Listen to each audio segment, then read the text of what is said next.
Who's the boy suffering in this basement? My daughter's voice pierced the hallway like a needle through my spine. I stopped mid-step, looked back at her. 4 years old, innocent eyes wide, locked on the floor beneath her feet. My brother's hallway was quiet, too quiet. I'd visited dozens of times. Nothing had ever felt off before. Until now. "What boy?" I asked, crouching down to her level. She pointed again. "He's sad. He's chained." Then she smiled and walked off toward the kitchen as if she hadn't just fractured reality in half. I stared at the hardwood panels. Perfect, clean, but something felt hollow beneath them. I tapped the floor with my knuckles. It sounded like a lie. When I asked Michael about it, his laugh felt wrong, delayed, tense. "Come on," he said, "it's just a kid's imagination." Maybe. But her words echoed, and the house suddenly felt curated, sterile, the kind of clean that hides something. I noticed the padlock on the guest room door. He called it a wine room, but who locks up wine with a steel bolt? I watched my daughter play in the yard while I pretended to scroll my phone, and my mind circled something darker. Michael had always been a little too private, always had a reason not to let people in certain rooms, always said the basement was under renovation, yet I'd never seen a single tool. I watched him that night, the way he moved around the house like someone guarding secrets, the way he flinched when my daughter repeated the question at dinner. He joked again, but this time he didn't look at me, he looked down. I didn't confront. I investigated. The next day, while Michael took my daughter to the park, I stayed behind, pretending to nap. The moment they were gone, I moved. The guest room door wasn't hard to pick.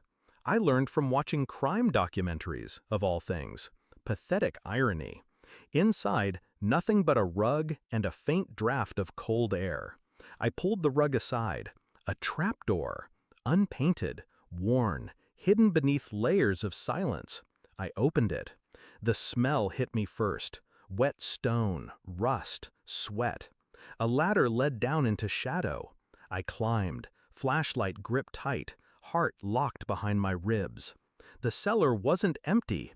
Chains hung from the wall. A mattress, damp and torn, lay in the corner. And curled on top of it, a boy. Thin, dirty, covered in old bruises and newer ones layered over them like secrets. He didn't flinch when I stepped forward. He just looked up and said my name. Not ma'am, not lady, my full name, like he knew me. I got him out, silently, carefully. I didn't call the police, not yet.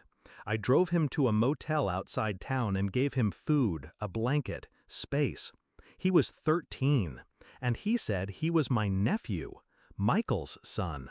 Not adopted, not from another woman, mine.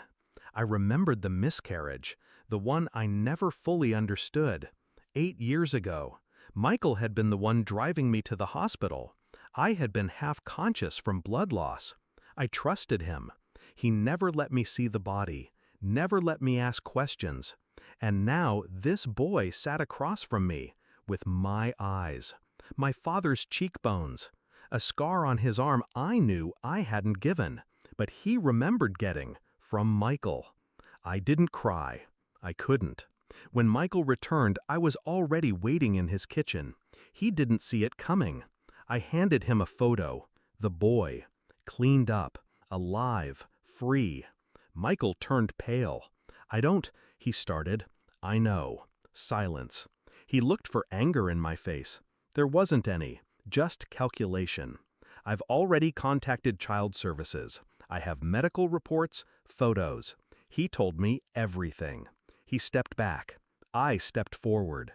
He remembers the cage, Michael. He remembers the injections. He remembers you calling him a mistake. A twitch. His lips parted like he wanted to scream, but he didn't. He understood. He was done. "I won't ruin you," I said coldly. That would be too easy. I slid my phone across the table. A video was already playing.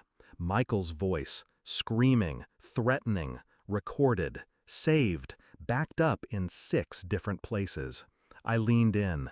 "You'll disappear, quietly, or I'll let the world see what you are." He didn't beg, but his eyes did.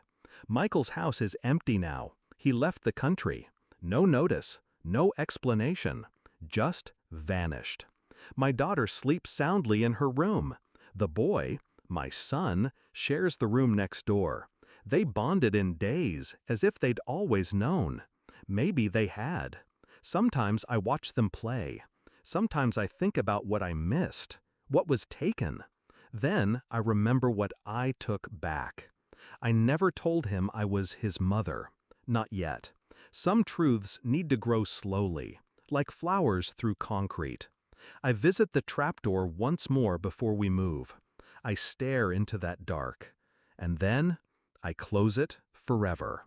Locked, sealed, buried, just like him.